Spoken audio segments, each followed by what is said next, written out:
What's going on, guys? It's episode number 19 of the Going for Two podcast with Jansen and Hunter. I am the host, Hunter Waldrop. This is my best friend and co-host, Jansen Jasperson. Jance, how we doing today, brother? Doing great, man. Had a great weekend of conference championship football. A lot of people stepped up. Stetson Bennett stepped up. I think Max Duggan even stepped up, even though they lost in sorry fashion. But I thought it was a great weekend. Got now we got a little break before we start the the playoffs. So I'm excited to see what happens there. Had a long day at school and work today, and glad to be here. Yeah, man. Finals week right now. Yes. Got one left on Friday I'm really nervous about, but besides that, I can't complain. I had a pretty fun, exciting, long weekend, so these days of rest and, kind of relax my mind before I got to get back on the books. Took you a trip to the extremely borough. hard these next 2 days. Yeah, no, the good old Statesboro, Georgia. It's a great Always town. taking great enjoy care it. here. But yeah, man, we got a lot to get to. Conference championship recap, college football playoff. It's here. It 4 is. teams are set.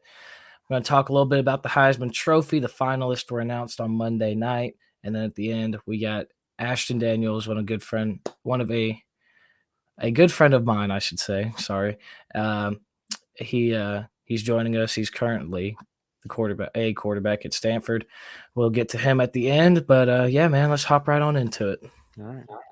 Well, first and foremost, make sure that you subscribe to our YouTube channel at the Going for Two podcast with Jansen and Hunter, where you are watching from. Once you subscribe, there'll be an option for you to turn on the notifications. A little bell will pop up. You just click that bell, and it'll notify you when we post every Wednesday. And follow us on Twitter at going_for2. Hunter and I have been slacking a little bit, but we're going to get back on there come championship week, or playoff week. And so if you follow us there, that's a great way for us to be in touch with you guys and being whatchamacallit?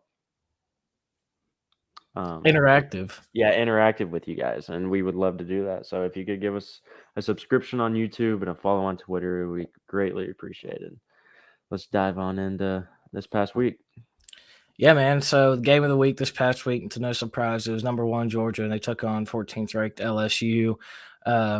From the opening kick to the final whistle, even though LSU put up 570 yards of offense, it didn't matter. There was never a point in this game where Georgia did not have control, and it was ever in doubt that Georgia might slip up and lose. But shout out to LSU in the second half. Garrett Nussmeier came in and he was slinging it, man. He's going to be very, very good. He had a lot of moments that were very surprising and, pretty cool for a freshman guy to come in there and do it to a defense that has been doing good all year. And yeah, Georgia might change up their defense, but it's obviously no excuse for giving up, 300 yards passing in the second half to Nussmeier. Yeah. But, I mean, that kid's going to be good. I don't know what the Jaden Daniels eligibility situation's like, but he might want to get out of town because that Nussmeier kid's going to be the future of Brian Kelly and the LSU Tigers. Shout out Stetson Bennett, Ladd McConkey, Brock Bowers, the entire offense. Darnell Washington got in on some action. Marcus Rosemary, Jack Saint, Kenny McIntosh, the whole gang. Just, from start to finish, just physical Georgia football. Threw it when they wanted to, ran it when they wanted to. Came out a little sloppy in the first drive of that second half, then got right back on the gas pedal. So, yeah, man, that was it was. I'm not even gonna say it was a great game to watch. I kind of got bored by it. I'm not even gonna lie. Yeah, especially a lot of games because, this year for Georgia have been kind of boring, but yeah. Well, I was gonna say especially because the TCU Kansas State game ended. We all know how exciting that was, and then I switched to the Georgia LSU game. It was about to kick off, and then it did not.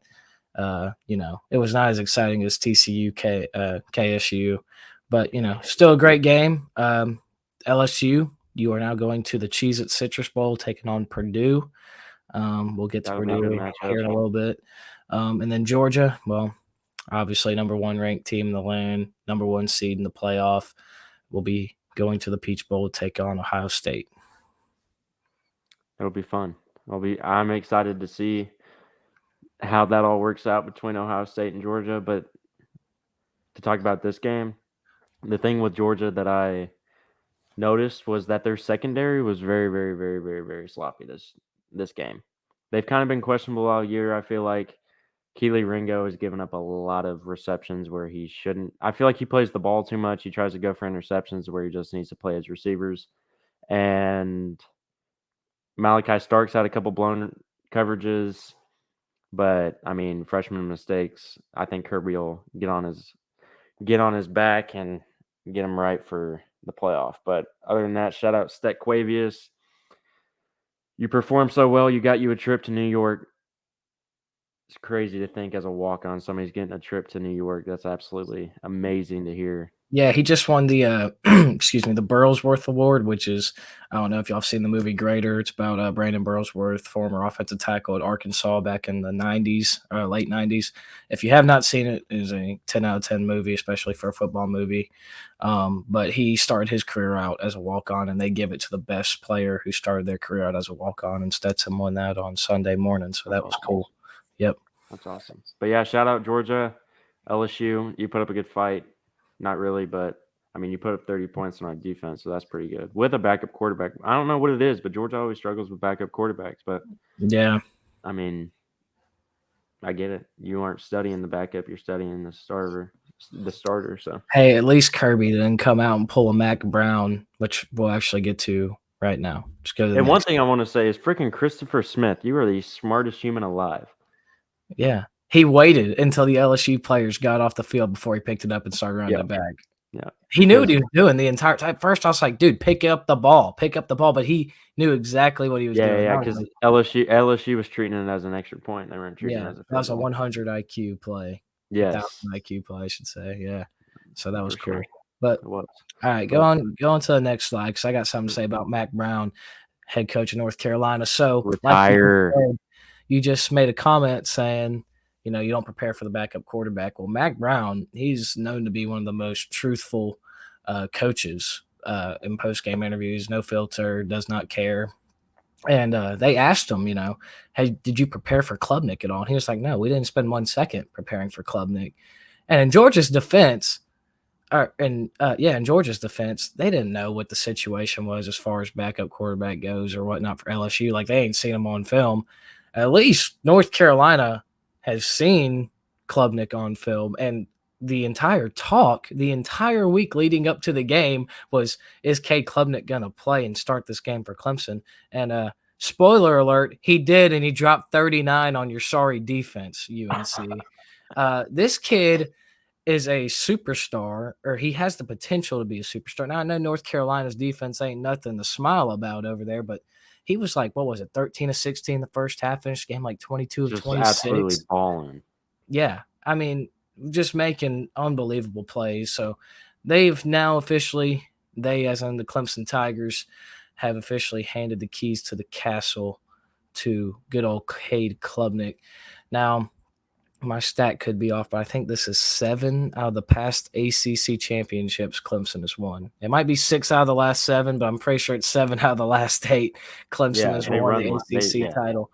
They run this conference. I mean, North Carolina, they actually got out to a 3-0 lead, 7-0 lead, and then they put in Klubnik after DJU 3 and outs, and the rest is history, folks. I really ain't got a whole lot to say because, like we said beforehand, this game had, no playoff implications whatsoever. So our eyeball, like, I didn't even watch this game live. Like, I went back and watched a replay of it because I was watching Michigan Purdue. So,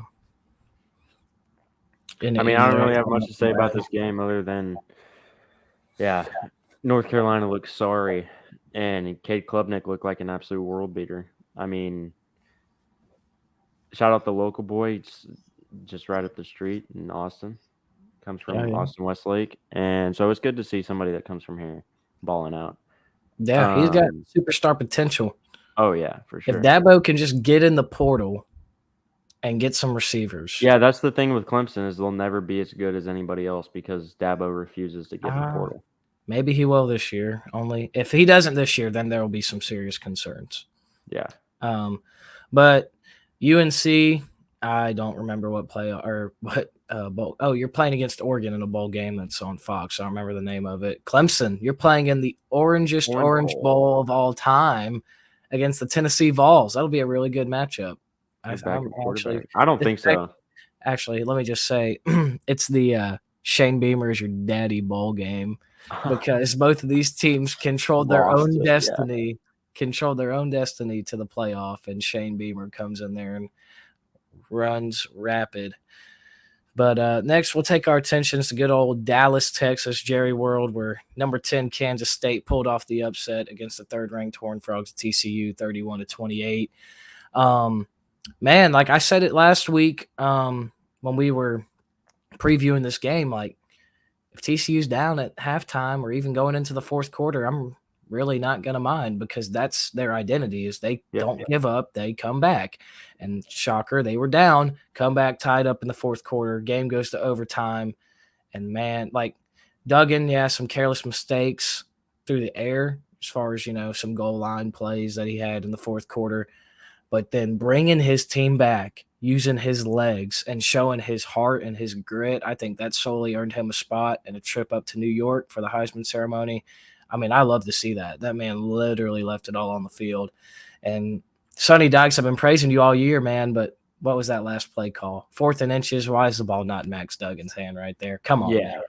That was Because I did not understand. Honestly, like I get it because Max was absolutely gassed. I know, but I don't know. I just feel like the ball's got to be in Max Duggan's hands in that situation on 4th and inches. Yeah. After handing it off twice on the 1 yard line and getting stopped, I was like, okay, give it to Max. But shout out Colin Klein, former Heisman finalist himself, former quarterback Kansas State, now the OC there. Called a great game for Will Howard and the boys and Deuce Vaughn. Will Howard had a lot of plays that he looked like Colin Klein out there. Yeah, he literally looked like Colin Klein out there. Yeah. But Deuce Vaughn, man, like I didn't realize how small this dude was, but my goodness, he is small, but it does not matter. He packs runs a that route punch. tough. And he was doing very good as a receiving back too. That was the thing that shocked me the most is I didn't know how accurate Will Howard was going to be throughout the game, and he played pretty solid. In Kansas State, I think they finished the year 10-3. 10-3, yeah. And number 9 team in the nation. they're going to be number 9, and they're going to face Alabama in the Sugar Bowl. Sugar Bowl. Yep.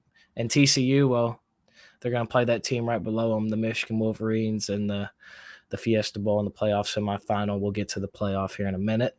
Anything else you want to add on the Big 12 championship game, bro? All I got to say is, it hurt to see Max Duggan lose this game. I mean, from what if you watched this game, you saw that he literally just left everything he had out on that field. And to come up short like that against a team like Kansas State, who they've already beaten, they beat their first string quarterback, and then they lose to their second string. Like I kind of feel like that's going to take a toll on you, especially when there's questions in the air of if you lose one game, you're out. But I'm glad that they got in. I think that they deserve to be in over Alabama and USC because they've already beaten Kansas State. They beat them this year against their first string, and then they lost to them now, which I get, but by 3 points in overtime. Yeah. And another thing is like, I don't think TCU didn't move up or down. They stayed at number 3, which I think there's an argument you can make either way. We're not going to get into it, but all I was going to say is I didn't think they should be dropped out of the playoff entirely because they've got the opportunity to play for their conference championship and play an extra game, a 13th game that like Ohio State didn't get to play in, Exactly. So, yeah. But yeah, I mean, that's all I got to say about the Big 12. All right, man. We'll head right on down to the Big 10 championship. Man, there's not even a lot you can talk about here. Huh? Yeah, Can't Lucas even say Oil much Stadium, Indianapolis, second-ranked Wolverines, 43. The Purdue Boilermakers, 22. Man, I mean, kind of like the Georgia game, it was never really in doubt. Now, Purdue did play solid. They played them close for the first half. They did. I'll give them credit. Second half, turnovers, and then just like you see with Georgia and Michigan games against lesser opponents, they wear you down, and they start breaking the big runs, and they start running the play action passes, and you're just not physically sound like they are. And Michigan pulls away, gets the win by 21 points, covered the spread, hit the over. Thank you, Lord. And yeah, Aiden O'Connell, man, you left it all on the field. Hey, shout out Purdue, though. They are going to play LSU in the Cheez-It Citrus Bowl. So Yep. that'll be a pretty solid matchup. Michigan, we just said, number 2 ranked team, will be playing TCU in the Fiesta Bowl. I really ain't got a whole lot to say on this game. The only thing I got to say is Purdue came out firing. It looked like there for a little bit we were going to have another upset after TCU and USC. I thought we were going to have another one. But like you said, teams like Michigan and teams like Georgia, like you got to play 4 quarters, you just don't play a half. And in the fourth quarter, we're going to beat you down so much that you're going to be mentally and physically just exhausted. So I think that's what Michigan did. They beat them down, and then they just started breaking off big, huge runs on them. And shout out, what's his name? Edward. I don't know his first name, but Edwards for Michigan. Donovan Edwards. Yeah, Donovan Edwards, just absolute freaking dog. Oh, like yeah. that. Like I didn't really think of, because I don't, when I watch football, I don't watch like offensive line, defensive line, like I don't. But once you and Hogan told me that the only reason Blake Corum is so good is because of this Michigan O line, I've been paying more attention to him. And you're right. I mean, look what Donovan did. Donovan wouldn't have been able to do that without this offensive line. There were so many huge gaps in the up front, and yeah, I mean, Michigan looked crazy good. I think the biggest thing like that I took away from Donovan Edwards' outbreak against Ohio State and then his outbreak against Purdue, or if you want to call it an outbreak, whatever, he played really good. He had some nice runs. But what I was going to say is that proved why Blake Corum shouldn't have made it to New York, because you take Blake Corum off the team, you put Donovan Edwards up there, and he does the same thing Blake Corum's doing. He's running all over defenses. That offensive line is very, very good. So shout out Harbaugh for building them up in the trenches, man. Harbaugh is building something special at Michigan. Yeah, he is. 100%. Yep. Well, we'll head to Vegas for the last Power 5 game. We'll talk about Called it. Power 5 Conference Championship recap. Man, yeah, you did call this one, man. Straight up, outright upset. Utah owns the USC Trojans after this game. 23 points. That's embarrassing. I mean, USC started out strong, 17-3 lead. This game actually ended up getting tied at halftime, 17-17, I believe, or maybe 24-24, but I think it was 17-17 at halftime. And then in the second half, USC scored once, and that was about it.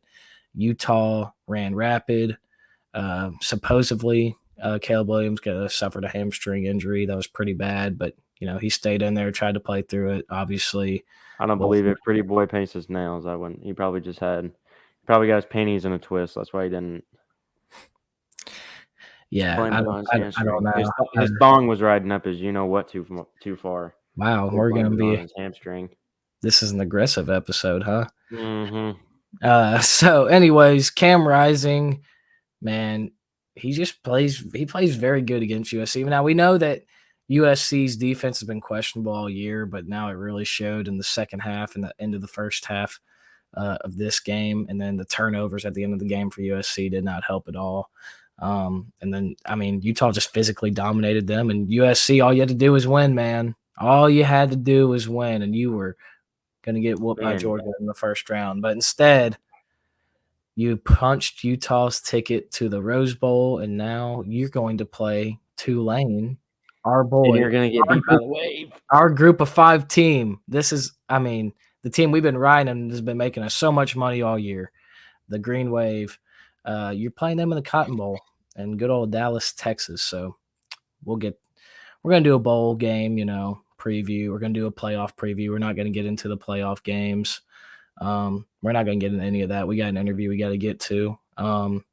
But yeah, while we're still, talking about what we're going to do future-wise, I guess, like next week, we're going to probably just do a show over the transfer portal and like coaching hires and all this crazy stuff that is going on, like the coaching carousel, like Purdue. Jeff Brom left Purdue today to go back to his home in Louisville. He's going to be Louisville's next head coach. And then you obviously got names like Hugh Freeze, Luke Fickell, Matt Rule, all that. And then the transfer portal's going crazy.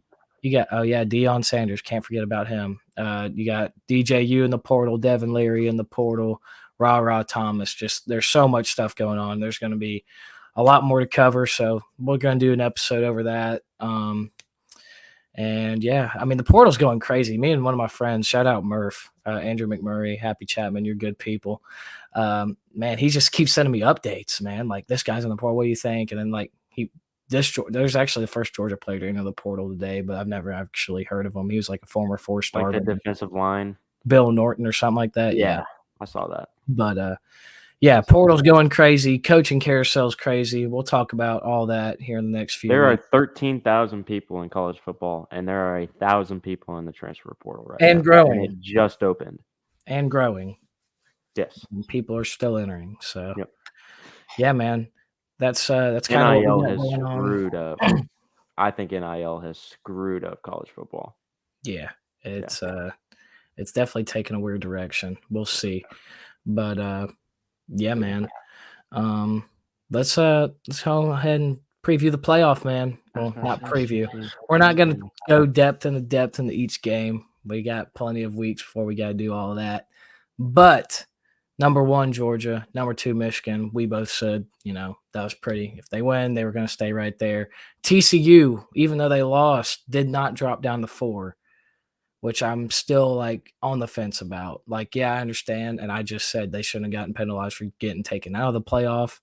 But I think it was just more of me being biased and wanting Ohio State to play Michigan, see that rematch so bad, first off. And I mean, I'm not going to lie. I'd rather play TCU than Ohio State as a Georgia fan. Now, is it going to shy me away from what I think? I think Georgia's still going to beat Ohio State. I just think it's drag them through the mud. I just think it's going to be a lot tougher than it would have been if we would have played TCU. But I think after you get dragged through the mud, take you a trip to Waffle House and get you an all-star special. I think TCU will keep it somewhat close from Michigan. They're 7.5 point underdogs. Georgia opened up as 7 or 6.5 point favorites over Ohio State. So Ohio State having to travel. I mean, this could be essentially a home game for Georgia, depending on how many fans show up. How many fans from Ohio State make the travel, and then Fiesta Bowl. Yeah, we'll see how that goes. But where is the Fiesta Bowl? The Cardinal Stadium, Glendale, Arizona. Yep. Yeah. The Texans will travel. TCU fans will travel. I think both teams will travel very well. So, anything else you need? Like, I don't think anything's wrong with this. Like, I think this is a pretty good playoff. I think they got the right teams in there. I think so too. They had sorry. It's okay. They had sorry ass Nick Saban come on the Michigan Purdue game and give his let me in spiel. Yeah. You sit there and cry about it for another hour and let me enjoy it because I'm not. We run the SEC now. You're out. I have my own thoughts and opinions on what Nick Saban did. And I don't feel like it's important to say on this show because they're not even in the first place. So exactly. I'm not going to express my feelings on that because I'm tired of talking about Alabama this year. Like, I'm done. Like, we're done talking. There's no reason to talk about him anymore. They're gonna possibly lose to Kansas State in the Sugar Bowl. And I'll just leave that at that. Because what if Bryce Young sits out? And Will Anderson.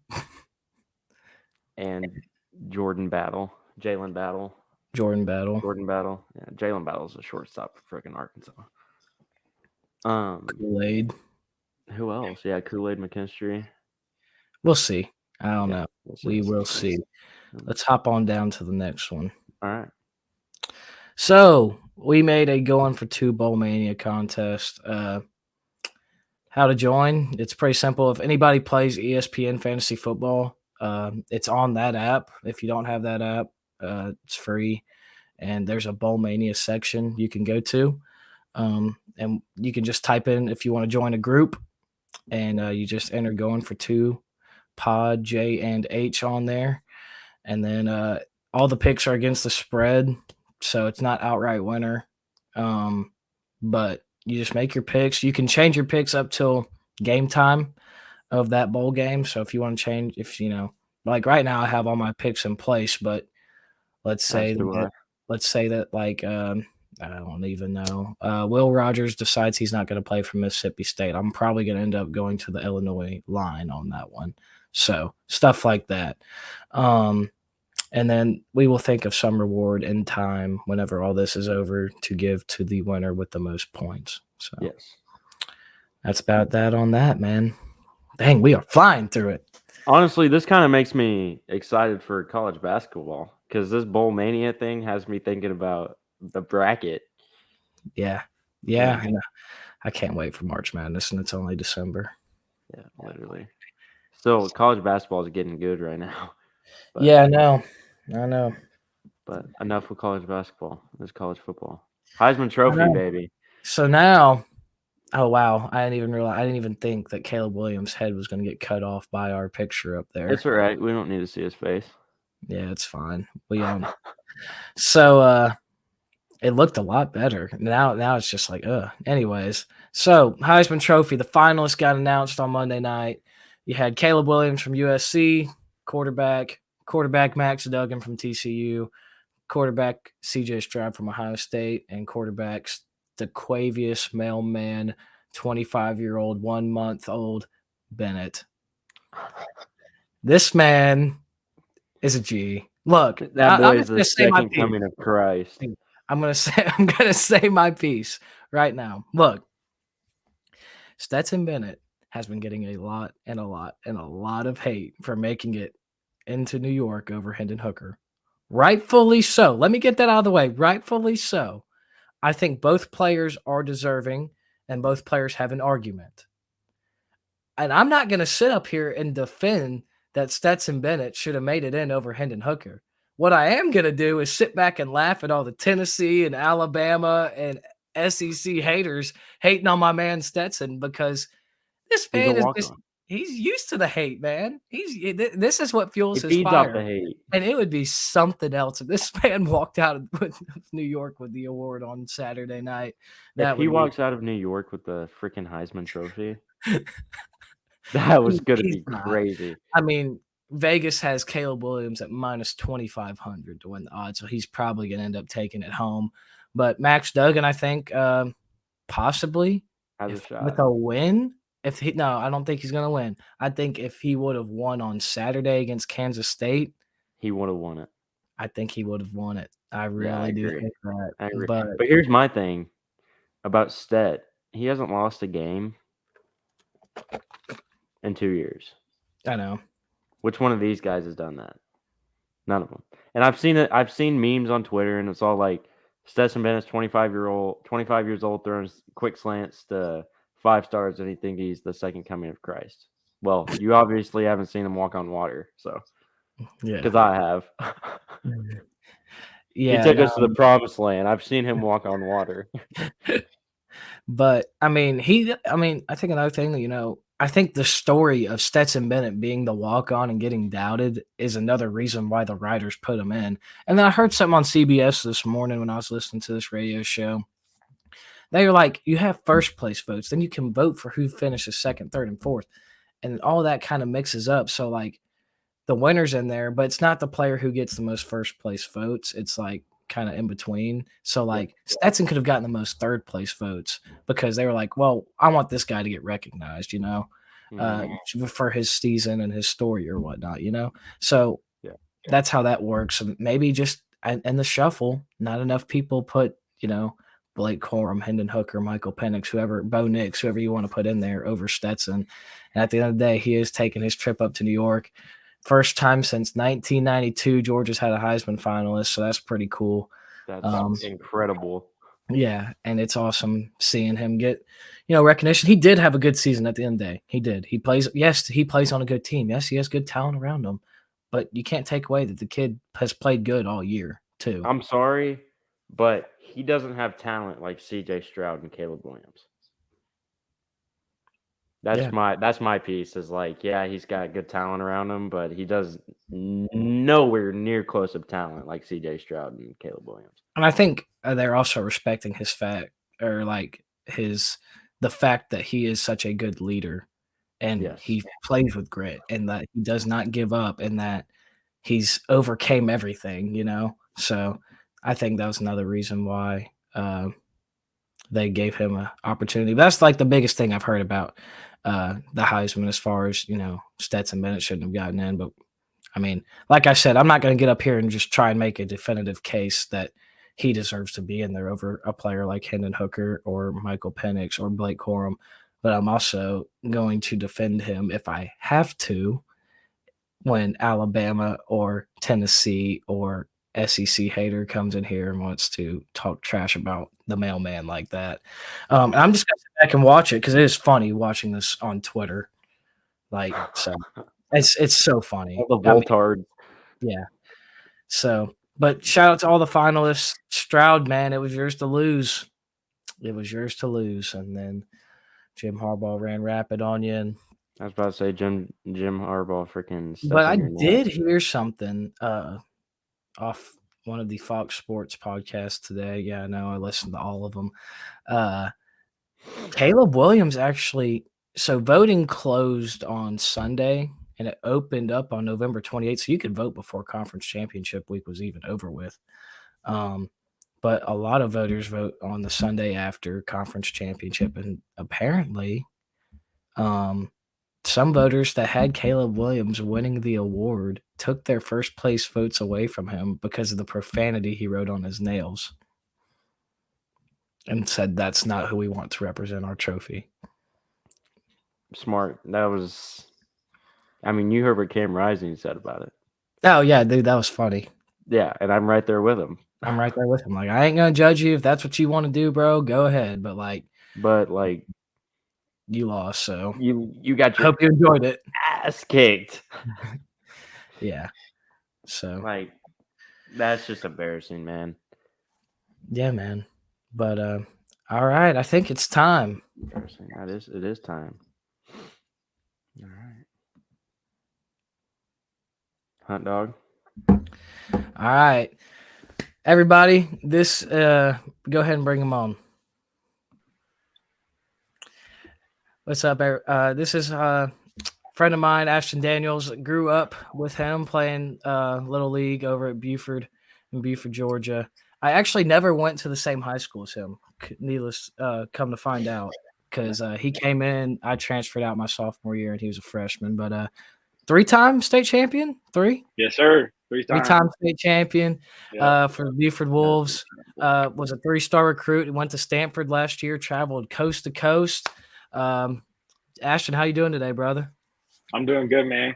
Couldn't complain. Yeah, it's great to have you on. We greatly appreciate you and taking the time out of your day to do this. Yeah, of course, man. But I guess the first question, we're just going to ask you a few questions, man. We know you're going through a little bit of a difficult situation over there right now. Shaw resigned as head coach after y'all's final game of the season, and now the transfer portal is going crazy, and it's just a whole lot going on. Y'all don't have a new head coach yet, so I know it's a lot of points, topics of interest. But I guess the first thing I had was, what was the transition like going from Georgia to California? Yeah, man. I mean, as you could expect, it was definitely a lot different. The reason I decided to come here, though, is just because of the culture. The culture at Buford is kind of what made me the player and person I am. So I think here at Stanford, I saw a similarity in between the cultures, and that's really what drove my decision to be here. The transition into college football is a lot different. You're playing against guys. I know you said something about like Stetson earlier, how old he is. You're playing against guys that are like, I just turned 18 this year. I'm playing against guys that are like 22, 23, some are like 7-year guys. Like it's just crazy. I mean, you're going up against guys that are a lot bigger, stronger, faster than your everyday people in high school. So I think the biggest change is kind of just getting used to that and just like how the program is run and all that kind of stuff. Yeah. Yeah, I know me and Jason are just going to alternate asking you questions here. So yeah. Ashton, I really do appreciate you being here, bro. This is a great opportunity for us. I know all of our viewers are going to eat this up. So my question for you is, what's the day in the life like as a Stanford football player? Yeah, man. Just run me through your daily routine. Yeah, so I'll run you through like say a Monday during the season. We'll wake up. We have lifts at around 7 a.m. So we'll go to lifts, and then right after lift we'll have like special teams meetings. So like the quarterbacks will go and meet with our quarterback coach like during a special team meeting, all that kind of stuff. Then I go to breakfast. I got classes. I didn't have more than like 3 classes a day, so that wasn't terrible. Go to like 2 to 3 classes. come back at around 2 p.m., start meetings. We'll have like 2 hours of meetings, and then we'll go out, hit the practice field. Mondays we were practicing for probably 2 hours. Then we would come back in, go to dinner, and then I'd hit my bed and just watch film, study for class, all that kind of stuff. So Jam-packed day. oh Man, yeah, that's definitely. never that is- a dull moment.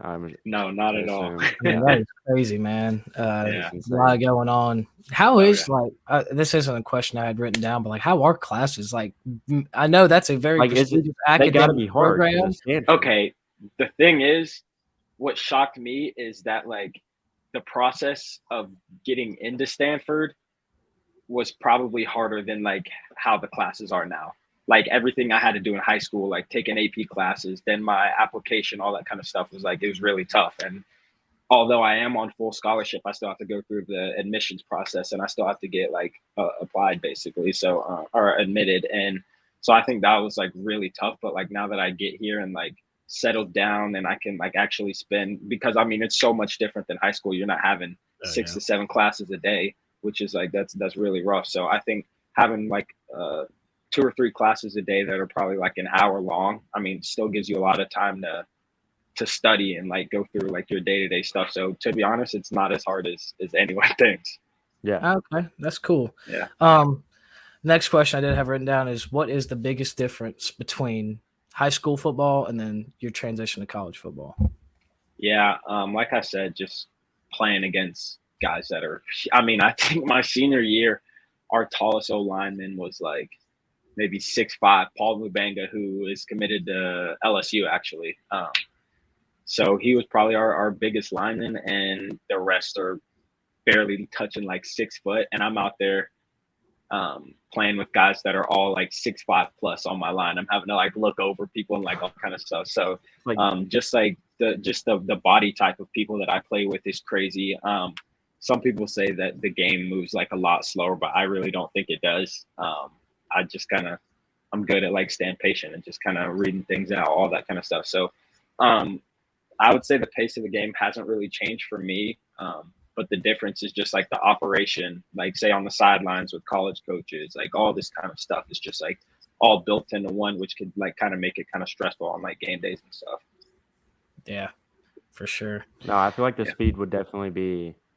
I don't know, when you're in the zone and when you're locked in. Yeah. I mean, I've never played football, so I wouldn't know. But I That feel was like one of once the you're locked questions. in and what's up? That was one of the questions I had though on here. I think later on down was I've heard a lot of people say the speed of the game, like, and it's like this Yeah. when you go from college to NFL, it's faster and like everything's Right. more tempo and everything's going Yeah. through your brain a lot. So is it like that for you? Or you just said, nah, man, it's For all me, no. I mean, like even in high school, I was known for being like extremely calm, like in the pocket, like with my yeah, operation, I all that remember kind of watching stuff. you. So yeah, so I think that just like my calmness and how I like kind of process what's going on is what allows me to process the game slower but faster. You know what I'm saying? So like Yeah. it's not as fast to me, but I can still read everything perfectly, like fine and all that kind of stuff. So I have seen like definitely for like wide receivers and like DBs, running backs, O linemen, all the other positions, like I've seen firsthand how it can be a lot faster for them.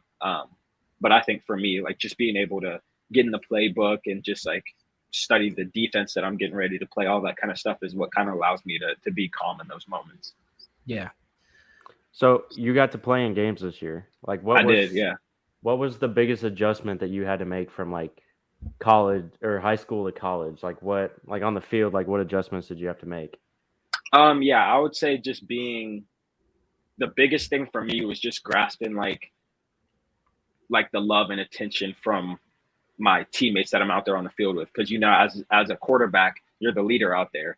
Me being a freshman, stepping on the field with 5th and 6th year guys, they don't really, you know what I'm saying? They don't trust me as much necessarily. They don't know like how my leadership is and all that kind of stuff. So I think the biggest adjustment for me on field was just being a leader in those moments, keeping everyone calm, as well as keeping myself calm and all that kind of stuff. I didn't really have the opportunity to go in there and kind of do what a normal quarterback does because I went in and like I primarily like ran the ball and all that kind of stuff. But yeah, I think just like commanding the huddle even more than I had to in high school, because in high school those are my guys. I've known them for years upon years. Like they trust me and all that kind of stuff. So like just playing with a new set of guys and just being able to be their leader is like the biggest transition for me.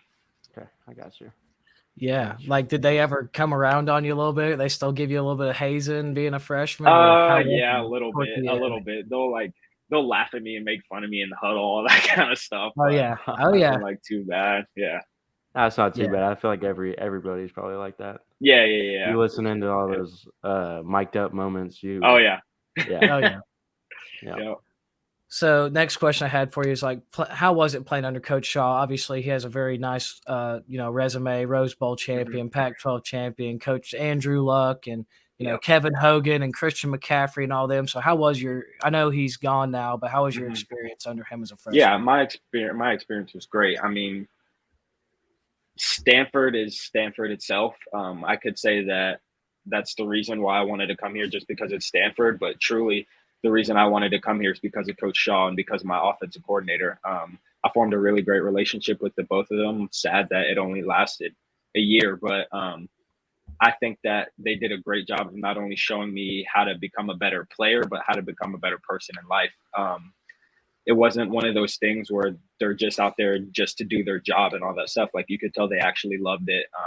They want to develop you as a person and as a player, and they like truly care about you and love you and all that kind of stuff. So yeah, I mean, I had a great experience, and I'm like extremely sad that it only lasted a year, but I mean, I can't thank them enough for what they did. Where did Coach Shaw go? Where is he at now? He's done.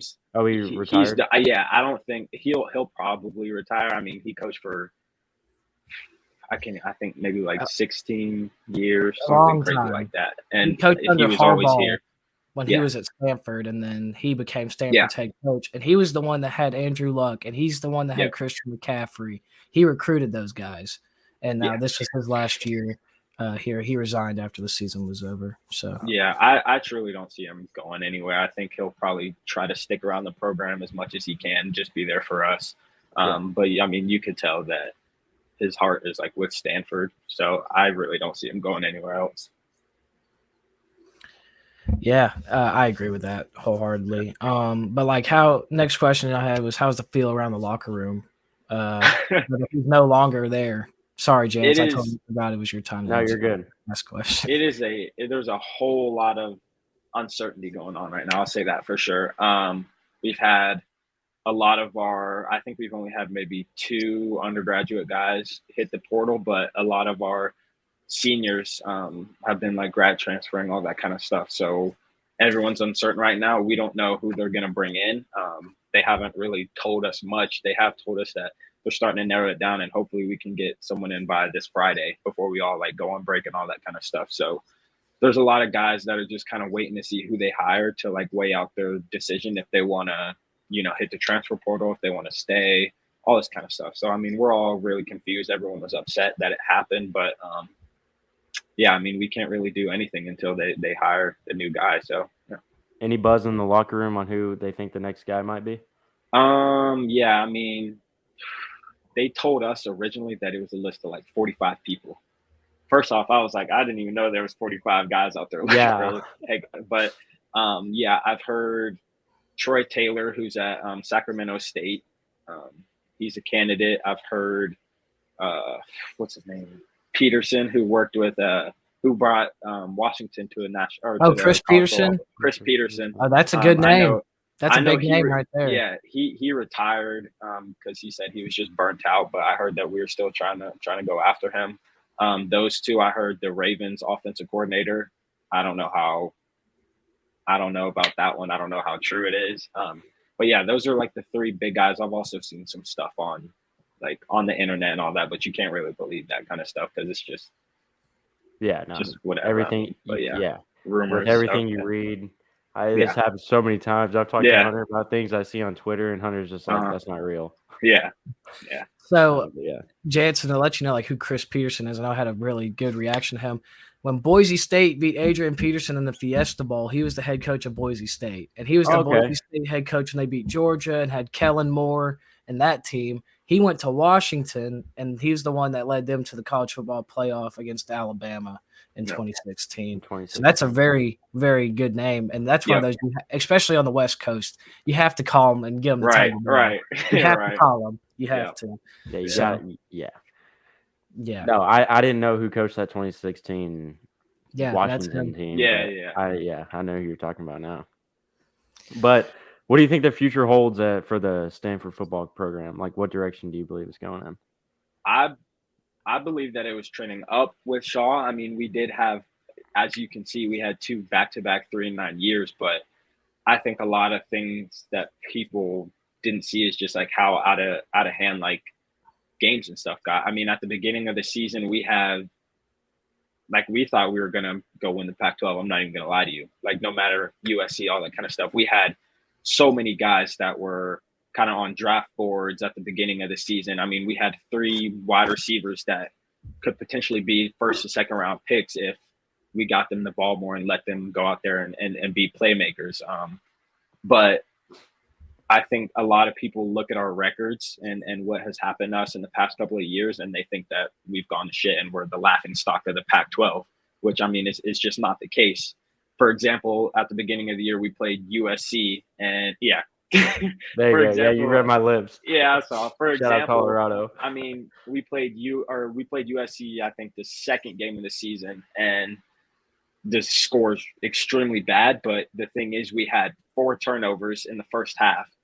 And if those don't happen, I think it's a close game. We had a touchdown in the back of the end zone that got called back. That would have kept the game close.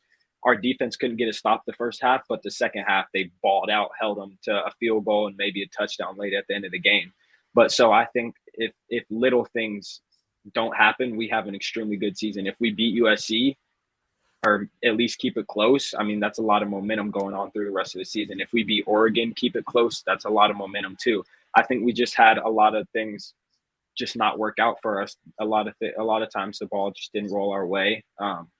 So, I mean, we ended up getting unlucky with those situations, and that kind of set the path for the rest of our season. But other than that, man, I really think that we have the guys to turn this program around. Even my class, especially, we have a really good class. And I think if we can get the right coach to come in here and kind of just get everything moving in the right direction, then we should be pretty successful. Yeah. So. Dude, that's just insane because, like, you're not the laughing stock. There's always Colorado, but now Colorado is like seen as the hierarchy. Exactly. Dion on. Yeah. They're not gonna. I'm sorry, but this is I think Dion's not gonna. Yeah, I mean, we play them, I think, 3rd game of the season next year. So, and we have to go to Boulder, so that should be fun. I'm hoping we can kind of upset those guys and just it'll be fun. Yeah, no, that's an exciting situation. But like you said, man, like y'all have to have the mindset that y'all are going to go win the Pac-12. You're going to have to go because like a lot of teams or a lot of people like outsiders don't understand that like here's a laughing stock team in the Big Ten, Rutgers. Like when they get into that locker room, their mindset is to go win the Big Ten. It's to go beat Ohio State. Right. And like a lot of people don't understand that. And it's just disrespectful. But that's really cool to know that like that is a thing that y'all do keep y'all's minds like that. Mm-hmm. But he asked what the future for Stanford football is. What's the future holding for Ashton Daniels? You still, man. I know the portal might be, whispering in your ear a little bit, undecided. You lean in a certain way on staying or maybe testing waters and coming back or what? That's the thing, man. I truly don't know. It all depends on who they bring in. Then again, you look at the portal and you see, I don't know what the correct number is, but you see all these quarterbacks. Devin Leary, you have Spencer Sanders, DJ. I mean, all these guys are just coming out of nowhere, just flying into the portal. So I think at that point, I have no other option but to stay just because those guys have film. Those guys have played on TV. Everyone's seen them play at a very high level. So if I want to be successful, I think I'm going to have to stay here and ride it out because I don't know how lucky I'm going to get at a successful program just because there's so many names out in the transfer portal right now and like the little amount of film that I have. So I think as of right now, my heart is with Stanford and I'm going to see who they bring in, kind of trust that they're going to bring in the right guy and hopefully I can make a name for myself within this coming year. And I think that's a really good mindset to have about the whole thing. I think you can 100% do it, man. Like I've seen you, like you saw the picture we put up there, stiff arming that guy from Oregon, no fear. Yeah. I mean, that's a dream getting to play at Autzen Stadium, and I can tell, man, your heart is with Stanford. So, but here's the thing: if they do bring in a guy and you don't like him and it's not working out come spring practice, after spring practice is over, you can go into the portal then. Exactly. You have to. So I think that might be the best. I think that is the best decision for you now. I don't know. Right. That's up to you. But based off the information you told me and where your heart's at, I think that is the best decision for you. So for sure. That's really good. I'm glad to hear that, you're not waiting around. No, you have no idea of what you're going to do. And that's awesome, man. So that for sure. But all right. And our final question for you is whether it's some new coach coming into Stanford or you going somewhere else and playing, what would be your pitch on why you should be the starting quarterback at wherever you land? Oh yeah, man. Oh, that's tough. I would say kind of toot your own horn a little bit. Yeah, go ahead. No, hang on. Before he toots his own horn, now you might have to correct me. But I mean, obviously, I didn't play at Buford or whatnot, but I remember watching him on TV, and I actually went to like some of the semifinal games. But in 2 of the state championships, you didn't start. You came in the second half and you won them, right? And then the last one you started in, right? Against Langston played the whole one. Yeah. So as a sophomore and a junior, this man, everybody knows how difficult Georgia high school football is. And this man played at Buford, top program in the state. Unfortunate what happened to him this year, playing in the big boy league or whatnot. But as a sophomore and a junior, this man right here came in at halftime, or sometimes one of them was the fourth quarter, lays the team down, gets the game-winning drive, and wins 2 state championships back-to-back for Coach App as a first- and second-year head coach. So I'll toot your horn a little bit for you. Make it I appreciate that, man.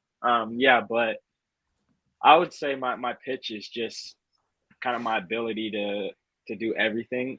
If I'm going to be honest with you, in high school, I didn't know that I could run the way I do now. I didn't really get the opportunity to kind of show what my legs can do, but I got here summer training and we were like doing like our conditioning, all that kind of stuff. And so it'll hook us up to like catapults, which like can track your speed. It can track like your heart rate, all this kind of crazy stuff.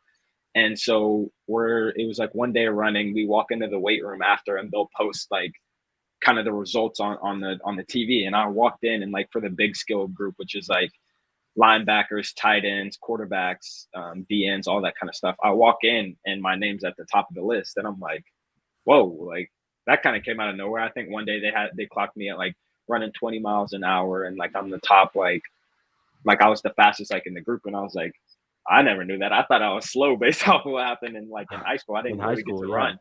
And so like all my coaches saw that and they were like, shoot, like if you want, you can be the running quarterback this year. So I was like, all right, like that's cool. So I scored 3 touchdowns with my legs this year. I broke out a big run in the California game, the big game, our rivalry game. I had like a 40-yard run, all this kind of stuff. So I think a lot of people have seen what I'm able to do with my legs, but a lot of people haven't seen what I'm able to do with my arms. So I think the biggest thing is that I can run, I can throw. I'm also very calm in the pocket. Nothing really rattles me. So that's a big thing. And I'm on top of all of that, just on and off the field, I think I'm a great leader. And I think a lot of guys can get behind that. And a lot of guys trust me and a lot of guys will put their body on the line for me. So, yeah. Well, if I was a coach of Stanford, you'd be lining up behind the guys. No doubt. I appreciate that. But no, man, I know the talent you got. I know the heart you got, and I know the leadership you got. You're going to be a special player. I know that. And once again, thank you for joining us. It's really thank you. It is of course, man. It was a pleasure having you here, man. Yeah, I appreciate it, man. All right. Well, I mean, it's only like 4:30 out there, so yeah, it is. You got finals. Go get you some dinner. Yeah, I do. Yeah, go study for finals. Get you some dinner. Oh yeah. Thank you, man. We appreciate it. All right, man. Yeah, I appreciate y'all. All right, see ya. See you, man. Cool. Wow, that was a really cool. Awesome. Wow, that was a really cool experience to do, man. That was awesome. That was cool. That was really cool. And I know he's, a friend of mine or whatnot, but still, that was a really cool experience. That was Like, Stanford quarterback. Look at him. I know. Look at him. I know. Look at that. He looks great. Just right to the dome. No hesitation. Looking like he's posing for a future. Man, he looks clean in that all white. I know. Yeah. I know, man. He's living the dream. That was Stanford quarterback Ashton Daniels, and it sounds like he's going to end up staying there. So, and with that mindset, I don't think it matters who they're going to bring in. I think he could be the future there, but Yeah, we'll see. Too. We'll see how the future. Hopefully, we'll see him play. Yeah, on Saturdays sometimes. Yeah, we'll have to get him some going for 2 pod merch. Absolutely. Get him to rep that a little bit. But yeah, that was awesome, man. Yeah, we're gonna have him back on. We're gonna have him back on. It's gonna be a recap of yeah, for later sure. On, we'll have to have him back on. But yeah, that was awesome. I'm glad that was awesome, man. I'm glad that worked out. But yeah, me too. Let's move on. Yep, I think there's only one thing left. I mean, did we really have an episode? If we did not include, without a freaking beer deer pick. If we didn't include a beer deer pick, there is one game this weekend, boys, and it is the Army-Navy game. Right here. Shout out the troops. Shout out to the troops. And this is every American sports gambler's dream, taking the under in the Army-Navy game. I kid you not, Jansen. I had 2 years ago or it was last year. This over-under was at 30 points. And they hit under that. So I think I'm going to do it again. But I remember there was one year, my senior year of high school, where somebody that I knew in college was betting on this game, and he bet on the over, and the line was in the 20s, and the final score still went under. 6-3. The final score was like 6-3. So this is like, no joke, this is a American sports bettor like ritual. You bet on the under in the Army-Navy game. So the beer deer, is doing that. I did not mean to slip up. You mixed up deer and pig. You're good. Yeah. You got your words tied like I did with the University of Central Los Angeles. Yeah, that's right. But man, the beer deer ain't gonna be around too much longer because I'm going home here in a few weeks, and the beer deer's gonna stay down here in good old Millie. So we're gonna have to call him, ask him when his play. We'll have an honorary beer deer. But yeah, if you want to go back to the title slide, be my guest. That'll do it for us today. Kept it under an hour. That was awesome. Man, that was a cool experience to do with Ashton. Got to talk about the Heisman. A little college football playoff talk. Reviewed the conference championship games. Like I said, next week or here in a few weeks, might not do it next week. Depends on our schedule or whatnot. I know I'm not going to have the best service to do this next week. I'll be in a deer stand. So, well, we're going to talk about the portal. It's hot. We're going to talk about the coaching carousels. We're going to start to preview some bowl games here and there. And, there's going to be more topics come up. I think we could do a whole episode on like Deion Sanders because, that man is changing Colorado. So I honestly think he's just ruining Colorado. You have some weird takes, man. Man, because look, like, I don't get it. We'll save it. We'll save it. Okay. We'll save it. We will talk about Deion here soon. But if he does what he did at Jackson State, then like Colorado will be good. But like, I just think Colorado's too big of a conference, like the Pac-12, for him to be doing what he did at Jackson State. He's got to change up some few things, but we'll talk about it later. Yeah, but before we get off the air, I just want to give my thoughts and prayers out to Mr. Wade Overton. He's a longtime listener. He comments on our videos. Him and his family are going through a little bit of a hard time right now, so I just wanted to give my thoughts and prayers out to y'all and just let y'all know we're thinking about you. And that Going for Two fam. Yeah, the Going for Two podcast, we are thinking about you, Wade, and you got this, man. Just keep fighting. We're praying for you, and we're thankful for you commenting on our videos and watching us every week, so that's greatly appreciated. Yes, we are. But that'll do it for us here today. That was a great episode. Anything else you need to add? Probably by a minute, a little shorter. Yeah. Nothing too bad. Much, all right. Well, God first. God bless. We love you all. Thank you. Yes. Thank y'all for listening. We appreciate y'all. And make sure that y'all be in touch with us on Twitter. We're going to be more active on there. So See y'all later. See ya.